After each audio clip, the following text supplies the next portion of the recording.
uchaguzi ya kilichoitwa uchaguzi mkuu wa mwaka huu tarehe 29 Oktoba.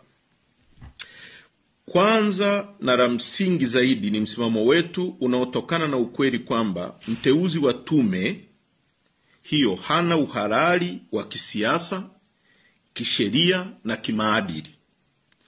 Alijipachika urais kupitia mchakato usio huru, usio haki, usio wazi, usiokizi viwango vya msingi vya kidemokrasia, na hata waangalizi wa kimataifa waliokuwa hapo wameungana na msimamo huu tunaousema. Kwa hiyo kwa maana hiyo Umoja wa Afrika ripoti yao imezungumza kwamba uchaguzi haukuwa huru, haukuwa wa halali, haukuwa haki.